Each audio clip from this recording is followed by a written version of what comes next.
Hello students, myself मनोहर Chandelia, team zoology CLC शिक्कर। मेरे साथ हैं मोहम्मद इरशाद, working with CLC since last 4 years as a faculty in zoology.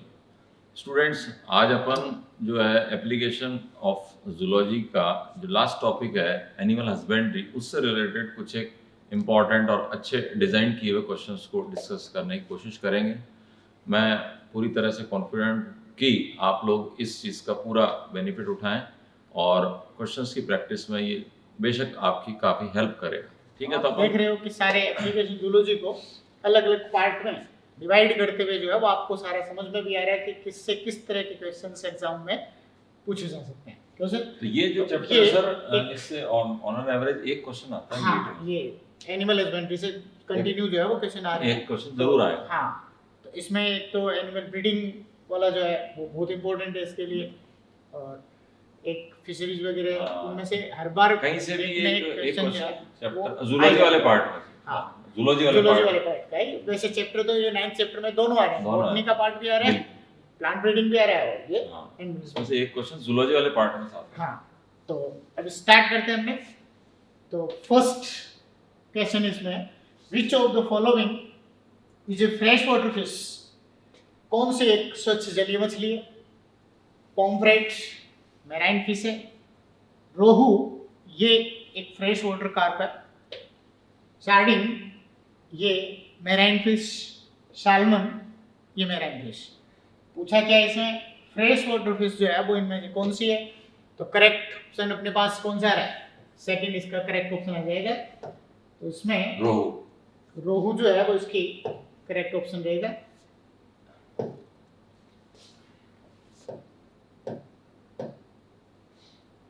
ये इसमें second option. देखिए, सारी एडिबल फिशेज हैं, खाने वाली मछलियां हैं जिनको खाया जाता है, इनका कंजम्पशन किया जाता है।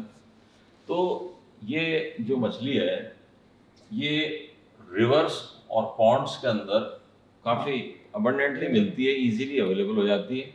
ये जो मछलियां हैं ये इतनी इजीली अवेलेबल यहाँ पे नहीं होती। ठीक है, मैरीन फिशेज हैं।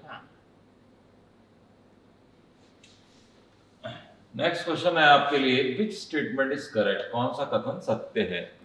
अब ये कथन है, अलग अलग चीजें हैं जो हनी बी से रिलेटेड है। ठीक है, अब पहला स्टेटमेंट ये कह रहा है Apis indica is largest wild honey bee. तो एपिस डॉर्सेटा जो है एक हनी बी होती है, वो साइज में काफी बड़ी होती है। ये तो एपिस इंडिका तो कंपैरेटिवली छोटी मछली कहलाती है ना, मॉर्फोलॉजिकली साइज इसका छोटा होता है। दूसरा है कि wax is waste material of honey bee. ठीक है, वेस्ट मटेरियल नहीं है, हाँ, क्योंकि वैक्स ग्लैंड होती है, वो वैक्स ग्लैंड का सिक्रीशन है ये। बिल्कुल। और वेस्ट मटेरियल अगर आप देखें तो मेटाबॉलिक वेस्ट, अगर उसका देखो तो आप, हाँ, जो हनी है वो उसमें मेटाबॉलिक वेस्ट के रूप में है। Beekeeping has been an age old cottage industry. Cottage का मतलब होता है लघु उद्योग या घर में चलने वाले कुटीर उद्योग। तो बिल्कुल सही है, गांव में या सेमी अर्बन एरियाज में काफी लोगों की आजीविका, उनकी जो अर्निंग है वो इसी पे चलती है ना। चौथा स्टेटमेंट कह रहा है यहाँ पे, drone is honey bee, drone in honey bee is diploid. तो ये हैप्लॉयड होता है जो कि पार्थेनोजेनेसिस से विदाउट फर्टिलाइजेशन डेवलप हो जाएगा। तो इसमें क्या पूछा है? सही, इनकरेक्ट हो गया। हाँ, ये बी कीपिंग, हाँ, ये इसका करेक्ट है। हाँ, वैक्स को बता रखा है इसने वेस्ट मटेरियल, ये भी इनकरेक्ट है।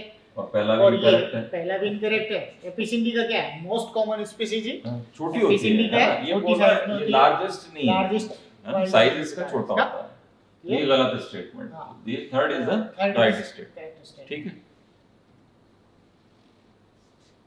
हाँ, अब इसमें देखिए नेक्स्ट क्वेश्चन है, out breeding is an important strategy of animal husbandry because it.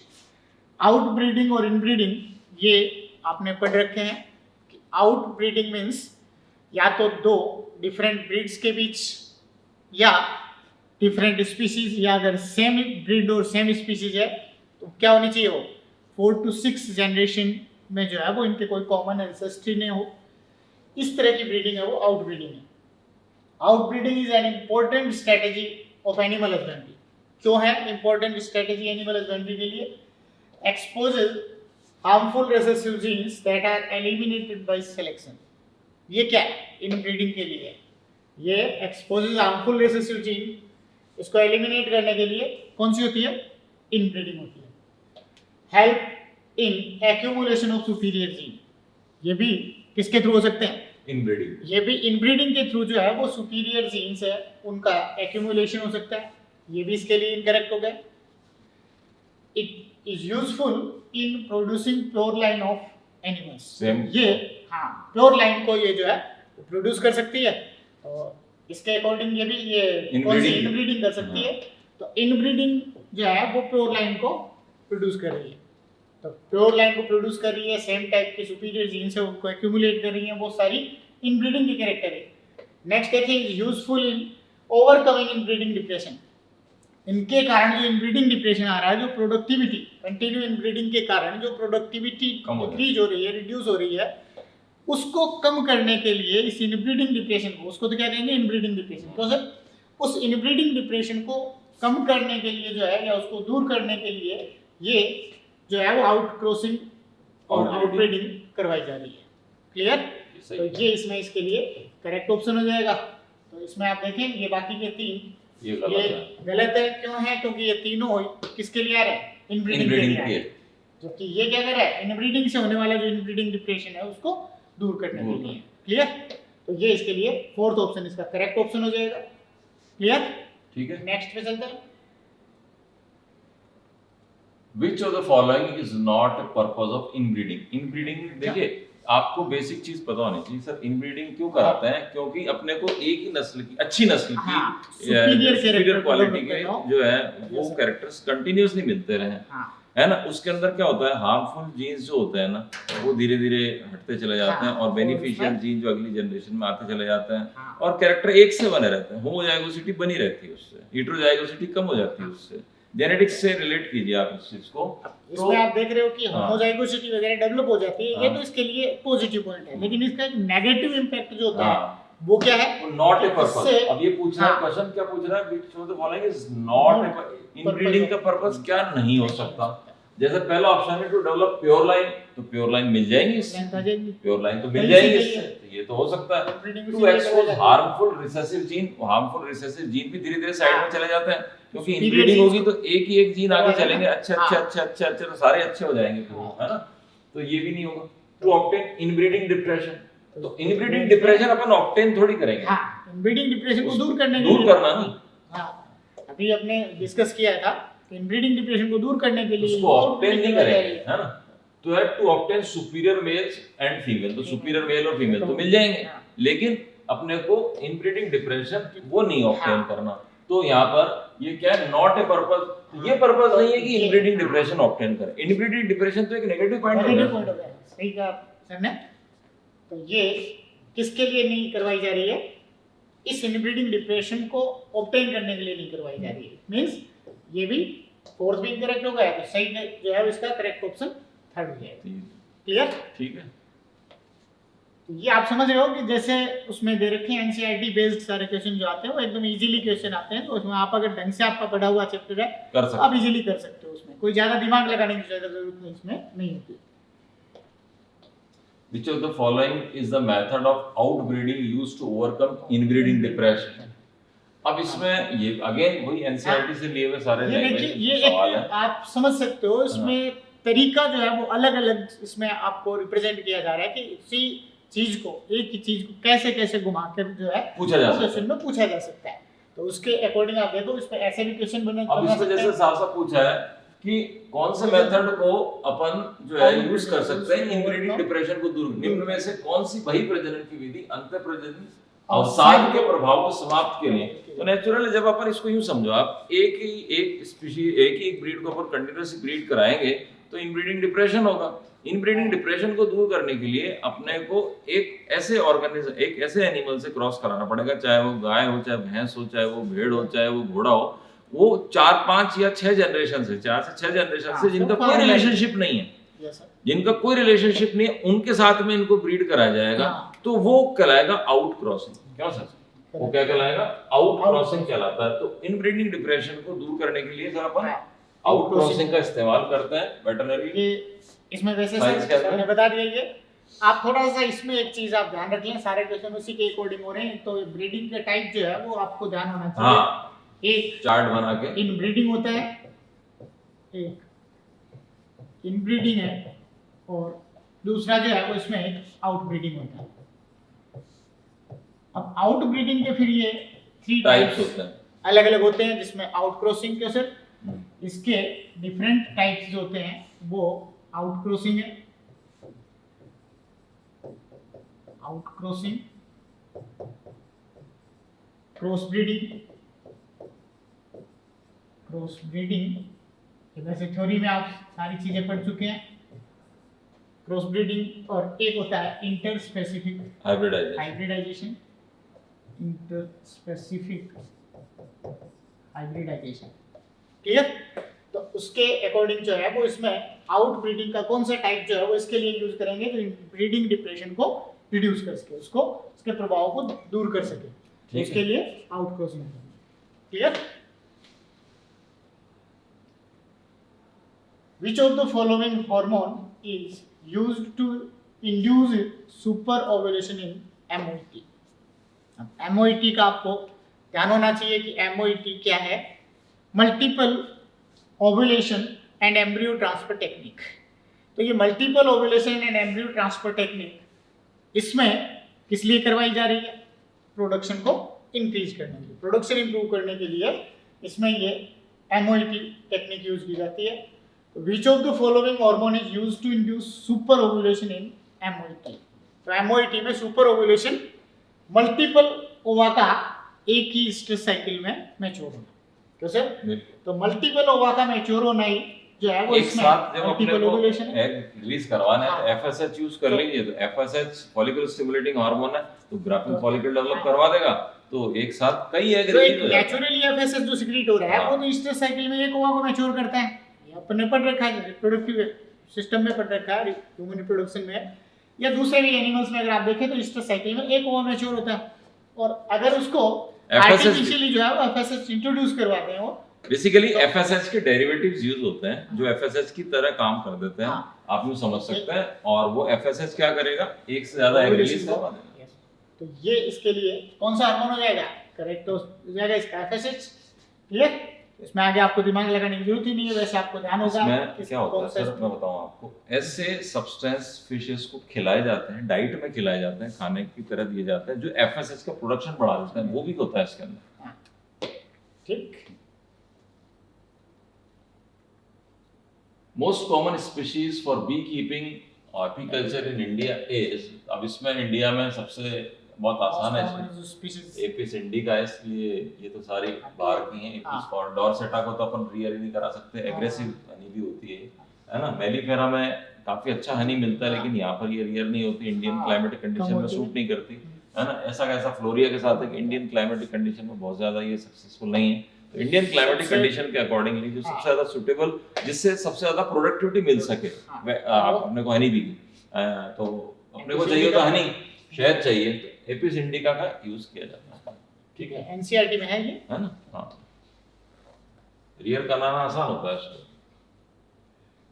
103 fishery industry not includes the catching, processing and selling of, क्या दे रखा है, fishery industry not include, negative question पूछा है, not include the catching, processing and selling of, किस चीज को include नहीं करेंगे, मोलस्का किया जाता है, फिशेस को किया जा रहा है इसमें, प्रॉन झींगा किए जाते हैं, जेलीफिश जो है उसको इसके लिए जो है वो कल्चर या इसकी कैचिंग प्रोसेसिंग जो है वो नहीं की जाती।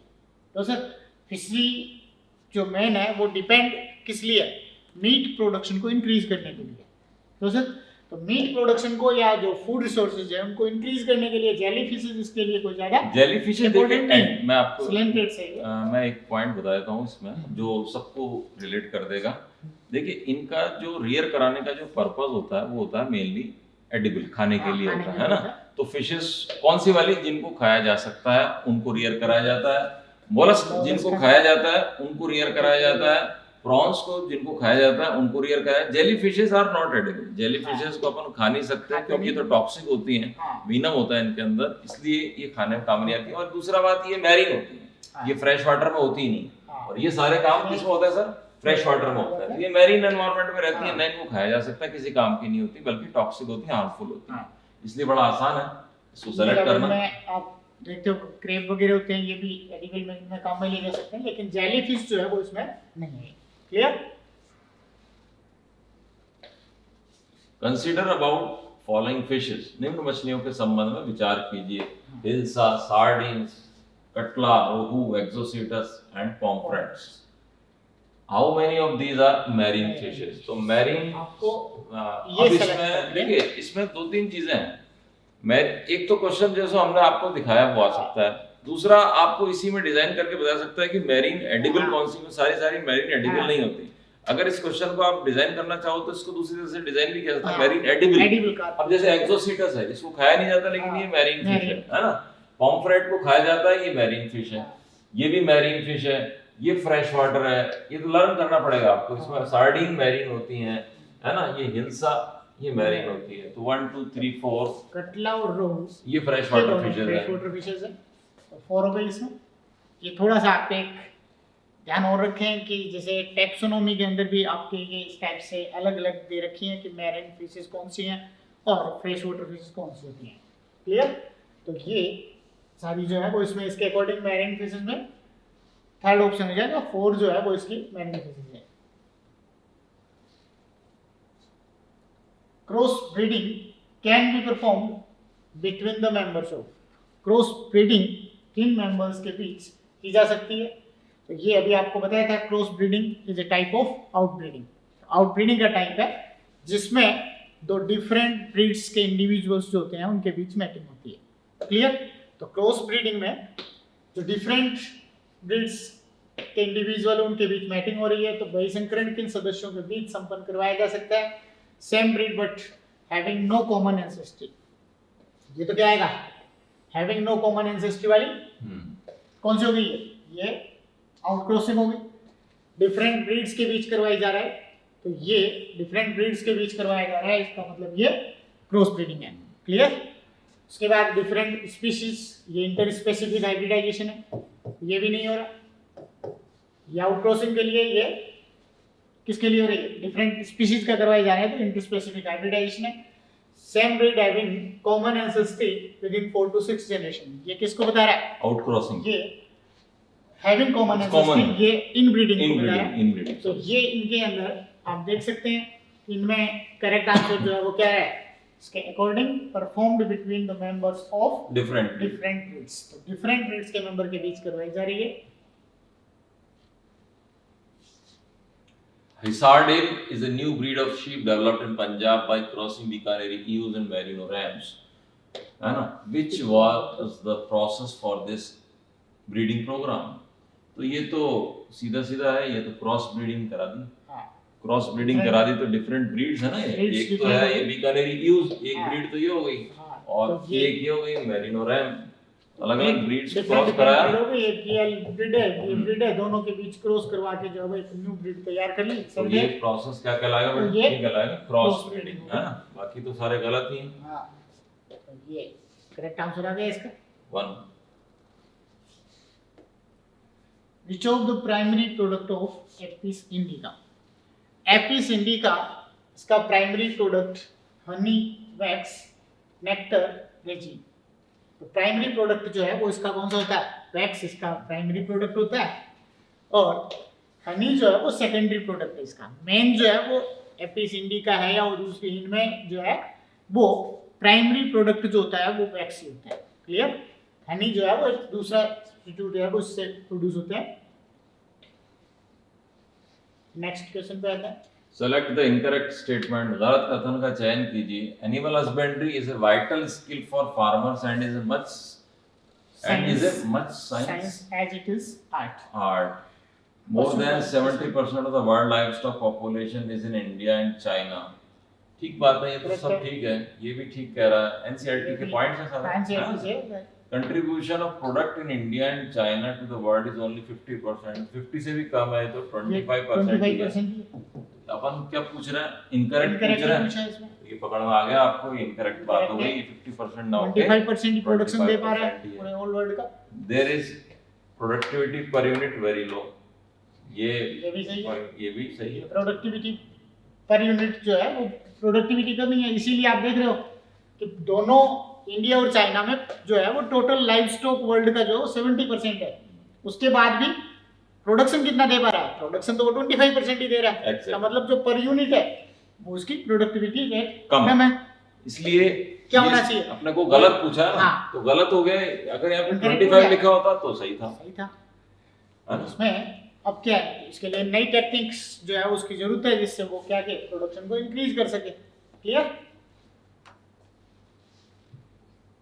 नेक्स्ट क्वेश्चन पे, in which one of the following is related to blue revolution? Blue revolution से रिलेटेड इनमें से कौन सा है? फर्स्ट आप देखें, increased production of honey bee. Honey bee से ब्लू रिवॉल्यूशन का कोई लेना देना ब्लू नहीं का है। मतलब है पानी, हाँ, तो ब्लू का मतलब है यहाँ पे वाटर। Water. तो एक्वेटिक ऑर्गेनिज्म का वो है, हाँ। कल्चर है बेसिकली वो- जो ब्लू रिवॉल्यूशन में इंक्लूड किया जाता है। अब पानी से रिलेटेड तो मछलियां हैं यहाँ पे, हाँ, है ना, उसमें दूध का कोई कंसेप्ट ही नहीं है, ये अंडों का कोई इनके- कंसेप्ट ही हाँ, तो ये मिल्क और मिल्क प्रोडक्ट के लिए ये इनके अंदर आपको ध्यान है व्हाइट रिवॉल्यूशन होता है इसके लिए। वर्गीज क्यूरियन को इसमें कहते हैं ना father of white revolution, Verghese Kurien. तो वो किसके लिए? मिल्क एंड मिल्क प्रोडक्ट के लिए। और ब्लू रिवॉल्यूशन जो है वो मेनली किसके लिए होता है? Increase production of fishes. Fish का प्रोडक्शन इंक्रीज करने के लिए जो है वो इसका ब्लू रिवॉल्यूशन है। Clear? Decrease production of at, decrease production अगर किसी चीज का हो रहा है तो वहां रिवॉल्यूशन कह ही नहीं सकते। तो ये कौन सा करेक्ट हो जाएगा इसमें? सेकंड ऑप्शन जो है इसका करेक्ट ऑप्शन हो जाएगा। Clear? Which of the following is not the effect of inbreeding? Inbreeding का इफेक्ट कौन सा नहीं है? देखिए अभी अभी अपन ने डिस्कस किया था सर इस पॉइंट को कि होमोजाइगोसिटी हाँ। ये बढ़ाता है। Yes. अब अपन पूछ रहे हैं नहीं है ना, नॉट द Not- इफेक्ट पूछ रहे not the नेगेटिव है, effect तो ये तो है। हाँ। एलिमिनेट हार्मफुल रिसेसिव जीन, बात हो जाती है, वो भी कर देता है, Eliminate ये कर बात भी सही है।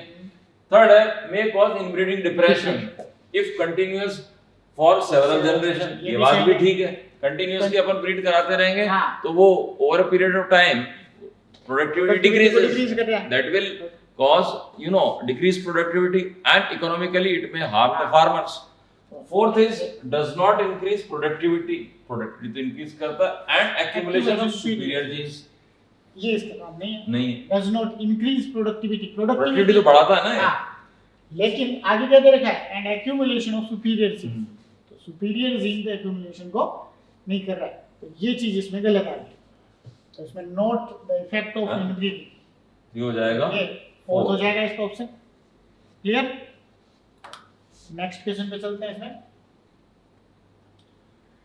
which group of birds typically include in poultry farm to produce egg and meat?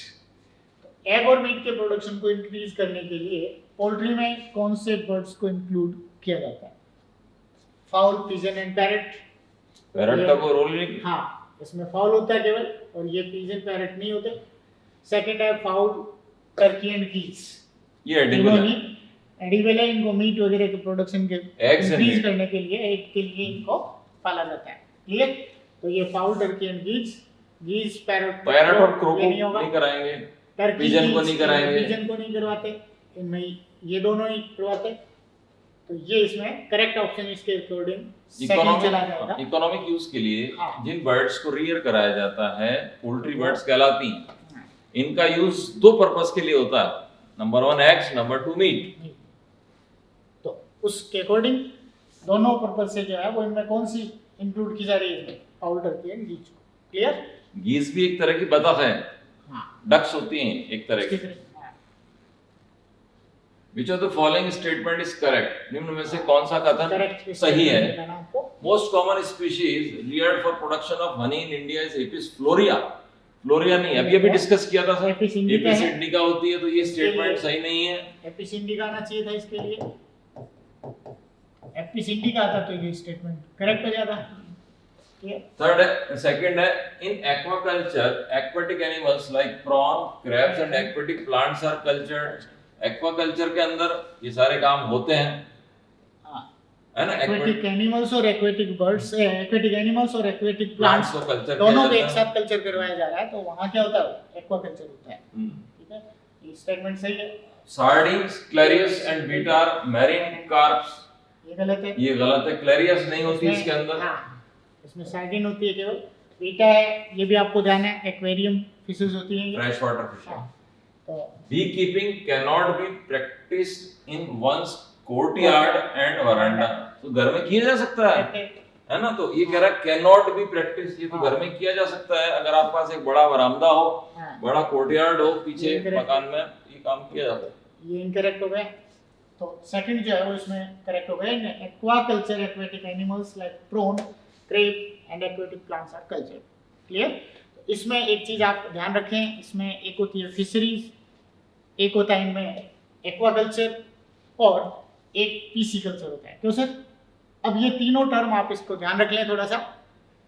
Aquaculture में प्लांट्स, एक्वेटिक प्लांट्स और एक्वेटिक एनिमल्स दोनों को एक साथ बड़ी कल्चर term करवाया है। जा रहा है, बड़ी वो term है। एक्वाकल्चर। एक्वाकल्चर सबको एक साथ करा रहे एक साथ अगर करवा रहे हैं, प्लांट साथ साथ में एनिमल्स, तो एक साथ अगर कल्चर करवा रहे हैं वो एक्वाकल्चर है। फिशरी जो है वो किसके लिए? फिशेस को, क्रेब को, प्रून को, इनको सेलिंग करना, पकड़ना, कैचिंग करना, ये फिशरी है।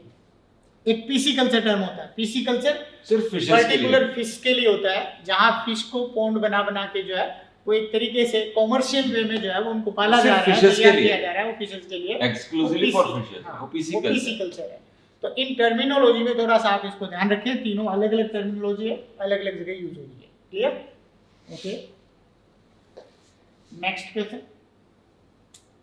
Which virus created a scare in the country and drastically affected egg and chicken consumption? किस वायरस के कारण देश में अंडों और चिकन की खपत पर भयंकर प्रभाव पड़ा और देश में सनसनी और डर का वातावरण फैल गया था? इसमें variola virus, H5N1 virus, foul pox virus, measles virus. कौन सा ऐसा वायरस था जिसके कारण अंडों के और इसके चिकन के कंजप्शन, इसके खपत पर जो है वो बहुत ही विपरीत प्रभाव पड़ा, नेगेटिव प्रभाव पड़ा था, जिसके कारण ये एक जो इंडस्ट्री है, जो पोल्ट्री इंडस्ट्री है, वो एक बार के लिए फ्लॉप सी हो गई थी और पूरे लोगों में जो है वो एक डर सा फैल गया था कि आगे पता नहीं अपना ये बिजनेस चलेगा, धंधा चलेगा, नहीं चलेगा। लोग रोड पे आ गए थे कई। तो ऐसा किस वायरस के कारण से ऐसा हुआ था? तो ये था H5N1 वायरस। ये एक चीज आप ध्यान रखें, आपके एनसीईआरटी में इस वायरस का नाम डायरेक्ट ऐसे नहीं दे रखा है, उसमें दे रखा है bird flu virus. Bird flu virus. तो ये एक चीज आप थोड़ा सा ध्यान रखने की है। इसमें यहाँ बर्ड फ्लू वायरस का डायरेक्ट हमने वो बर्ड फ्लू वायरस नहीं देके पर्टिकुलर एक नाम इसमें दिया है, उसके लिए रिस्पॉन्सिबल वायरस कौन सा होता है? वो H5N1 वायरस है। जो कौन सा वायरस कहेंगे इसको? Bird flu virus. एनसीईआरटी में इसका नाम दे रखा है बर्ड फ्लू वायरस। तो ये बर्ड फ्लू वायरस था जिसके कारण से एक बड़े स्तर पर जो है वो ये फाउल वगैरह जो पोल्ट्री में बर्ड्स पाले जा रहे थे वो खत्म हो गए थे। क्लियर? तो ये इसका करेक्ट आंसर इसमें सेकंड हो जाएगा। तो सर नेक्स्ट पे चलते हैं। Superovulation is related with, superovulation किसके साथ related? Development of two monozygotic twins. Monozygotic twins का कोई रिलेशनशिप ही नहीं है। Multiple ovulation and embryo transfer, तो ये चीज ठीक बैठती है इसमें। अभी अभी अपन ने डिस्कस की काफी डिटेल में। प्रोडक्शन ऑफ 6 to 8 ओवा from female cattle by giving FSH artificially, ये बात भी ठीक बैठती है, ये एमओईटी से रिलेटेड ही है ना। तो यहाँ पर थोड़ी देर ऑप्शन पहले ही आपको सर ने एक्सप्लेन भी किया था इसको कि अगर आप बाहर से अगर इंट्रोड्यूस कर रहे हैं एफएसएच या उसके डेरिवेटिव्स को, तो क्या करेगा वो 1 ईस्टर साइकिल में ही जो है वो मोर देन 1 ओवर मैच्योर तो यहाँ करेगा। पर ये दोनों ऑप्शन ठीक है, सेकंड और थर्ड तो आंसर हो जाएगा यहाँ पे फोर्थ में ये दोनों बातें ठीक है सुपर ओव्यूलेशन से। क्लियर?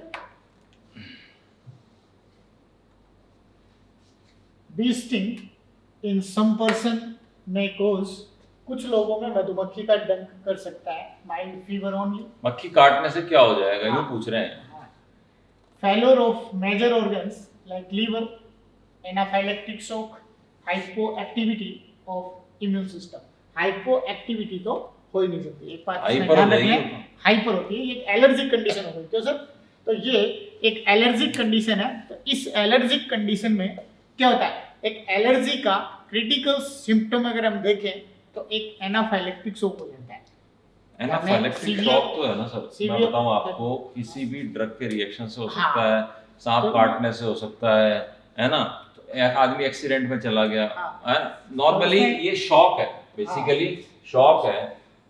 शॉक का मतलब तो ये ये- है कि एक बड़ा झटका सा हाँ। लगता है। तो एनाफाइलेक्टिक का मतलब है कि किसी ड्रग को दिया या किसी हाँ। ऐसे केमिकल को बॉडी में में इंट्रोड्यूस हाँ। किया, तो यहाँ उसके पर कारण- एक केमिकल है ये क्या हाँ। है, एक केमिकल है जो कि हनी बी ने इंट्रोड्यूस करा दिया अपने बॉडी में। वो केमिकल ने जब गया बॉडी में तो उसने हाइपर सेंसिटिव रिएक्शन Immunity जो है वो को, अपनी हाइपर सेंसिटिव रिएक्शन को कैटलाइज कर दिया सही। उसने। उसका नतीजा ये हुआ कि वो जगह लाल हो गई, सूजन आ गई, वहां पे बहुत तेज जलन हो गई, हाँ। दर्द होगा, सब कुछ होगा वहां पे, जो एलर्जी और बेहोश हो सकता है आदमी, ज्यादा मक्खियां काट गई। ये कहलाता है एनाफाइलेक्टिक। कई बार अपने सुनते भी हैं कि अचानक से मधुमक्खियां के छत्ते छिड़ गए, लोग उसको काट हाँ, के मधुमक्खियां हाँ। आदमी मर गया, तो वो डायरेक्टली डेथ हो जाती है, एनाफाइलेक्टिक शॉक हो टॉक्सिक जाता है। टॉक्सिक सब्सटेंसेस होते हैं। हाँ, तो ये इसमें इसका करेक्ट ऑप्शन जो है वो इसका थर्ड हो जाएगा, एनाफाइलेक्टिक शॉक।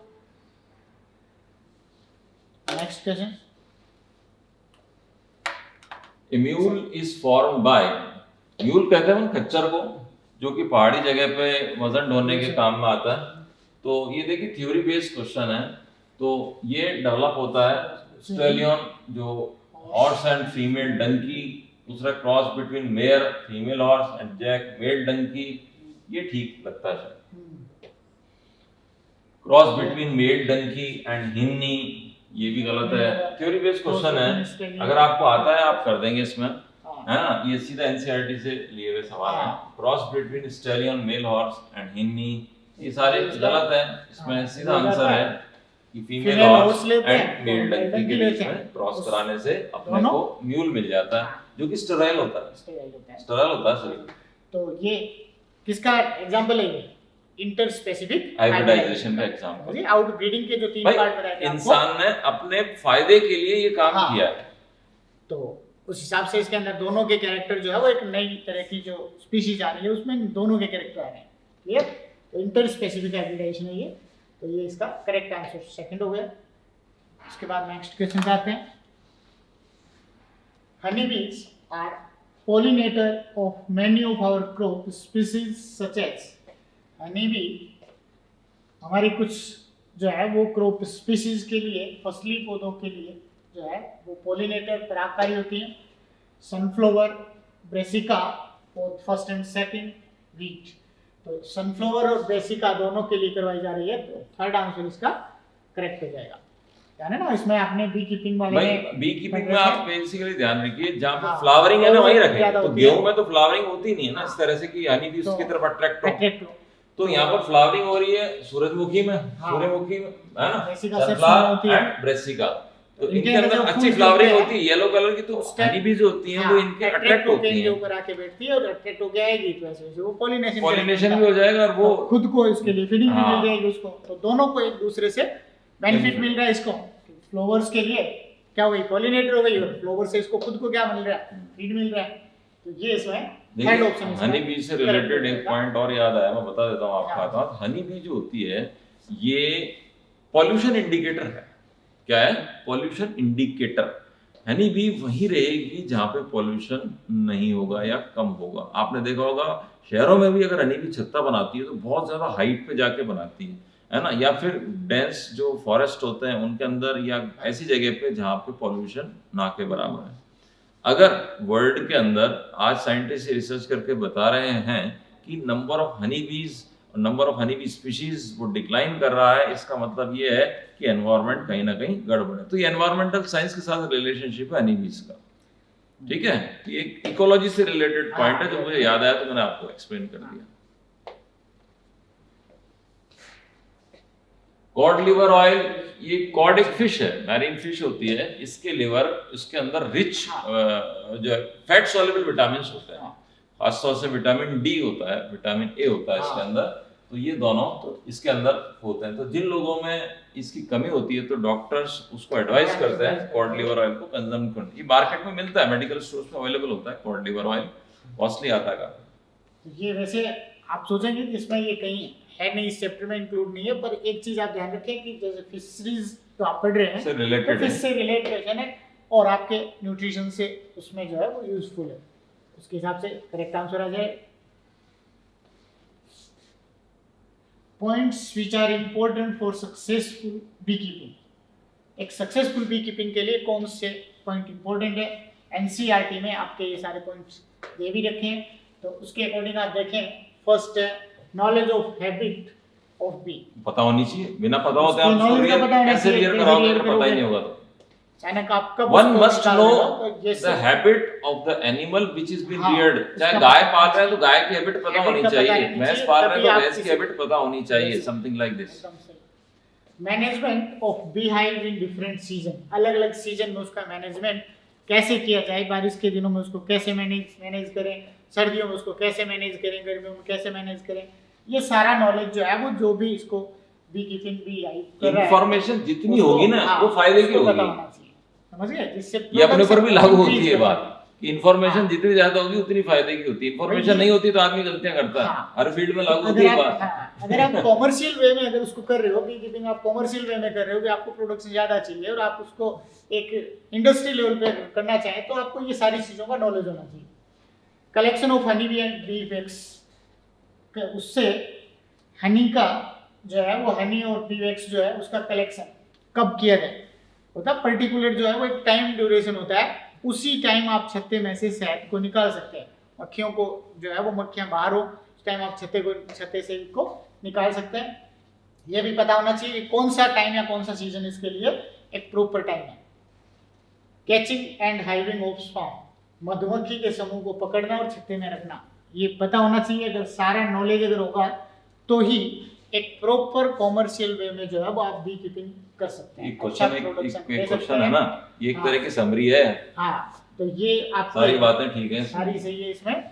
तो ये चारों चीजें जो है वो आपके एनसीईआरटी में दे रखी हैं, आप इनको ढंग से पढ़ें।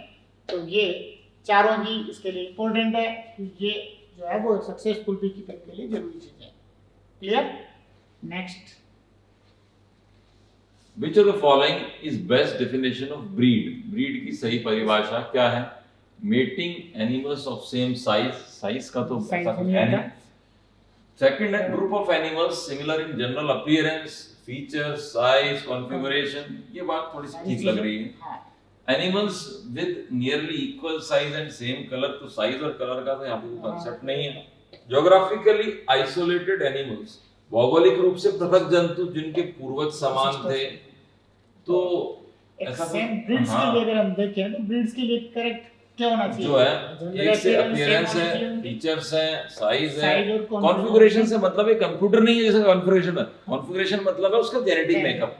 सही है। कॉन्फ़िगरेशन से मतलब है यहाँ पे Genetic उसका makeup से- जेनेटिक मेकअप। हाँ, तो वो इनका सेम हो तो उस कंडीशन में हम क्या कह सकते हैं, उसको एक सेम ब्रीड मान सकते हैं। Answer is 2। आंसर सेकंड हो जाएगा इसका। Which of the following best defines the outcrossing? कौन सा आउटक्रॉसिंग को सबसे बेहतरीन परिभाषित कर सकता है? आउटक्रॉसिंग देखिए अभी आपको बताई थी थोड़ी देर पहले कि आउटक्रॉसिंग किसका टाइप है? आउट ब्रीडिंग का टाइप है, जिसमें ब्रीड सेम हो लेकिन उसके जो इंडिविजुअल्स जिनके बीच क्रॉसिंग करवाई जा रही है वो कैसे होने चाहिए? वो 4 to 6 जनरेशन के फार रिलेटिव होने चाहिए कि इनके एंसेस्टर्स कॉमन नहीं हो। क्लियर? तो इसमें crossing between animals of two different breeds के एनिमल के बीच करवा रहे हैं तो कौन सी होगी? ये तो क्रॉस ब्रीडिंग होगी, तो ये भी नहीं होगा। सेकंड दे रखा crossing between animals of same breed for 4 to 6 generations having common ancestors. तो कॉमन एंसेस्टर्स हो crossing between animals of same breed, आगे भी बात सेम ब्रीड के इंडिविजुअल्स होने चाहिए for 4 to 6 generation having common ancestors, इनके कॉमन एंसेस्टर्स हो। तो ये इसमें crossing between animals of same breed for 4 to 6 generation having common ancestors. Out crossing पूछा ना? हाँ, हाँ। ये ये आउट क्रॉसिंग में ये इनब्रीडिंग आ गई, यहाँ कॉमन एंसेस्टर हो तो इनब्रीडिंग, इनब्रीडिंग है ये इनब्रीडिंग है। पूछा क्या आउट क्रॉसिंग है, आउट क्रॉसिंग का मतलब वो उससे फार रिलेटिव होनी चाहिए। तो crossing between animals of same breed ये सही which है। have no common ये ancestry ठीक। for 4 to 6 generation बिल्कुल। on either side of their pedigree। ये करेक्ट है इसका। तो ये क्या होना चाहिए, सेम ब्रीड के हो लेकिन 4 to 6 जनरेशन तक उनकी कोई कॉमन एंसेस्ट्री नहीं हो। तो इस तरह के इंडिविजुअल्स के बीच क्रॉस करवा रहे हैं तो क्या आउट क्रॉसिंग है। Cross between animals of two different species, interspecific hybridisation हो जाएगा। जो अभी वो यहाँ पे म्यूल वाला सही है। एग्जांपल हाँ। आपने देखा था हो जाएगा। तो इसमें करेक्ट ऑप्शन थर्ड हो जाएगा, ये इसमें आंसर होगा इसका। क्लियर। नेक्स्ट पे चलते हैं। Which of the following is not a marine marine edible edible carp. plant? देखिए इसमें ये क्लेरियस है ना पहला वाला, ये फ्रेश वाटर। अपन पूछ रहे हैं मैरीन, नॉट ए मैरीन, ये मैरीन हो गया। हिल्सा भी मैरीन है, मैकेरल, दीज आर मैरीन। यहाँ पर तो आपको Fresh थ्योरी water आनी है, चाहिए हाँ। कि कौन सी फिश मैरीन है, कौन सी फ्रेश वाटर है, Fresh water। so that you can easily differentiate between a fresh water and a marine fish. You have to learn this. इसमें कोई शॉर्टकट नहीं है। मैं देखा चैप्टर में आपके दे रखी है ये कौन सी फ्रेश वाटर, एग्जांपल्स आपको लर्न करना है वो एंड यू हैव आपको- टू प्रैक्टिसाइज। आपको इसकी ये- बार-बार रिवीजन प्रैक्टिस मांगता है। फर्स्ट हो जाएगा इसके लिए। Next, which of the following is correct regarding artificial insemination? artificial insemination के लिए करेक्ट कौन सा होगा? it helps us to overcome several problems of normal mating। जहां नॉर्मल मैटिंग के लिए कई तरह की प्रॉब्लम्स आ रही है, उनको दूर करने के लिए या उन समस्याओं के समाधान में जो है वो ये सहायक होता है।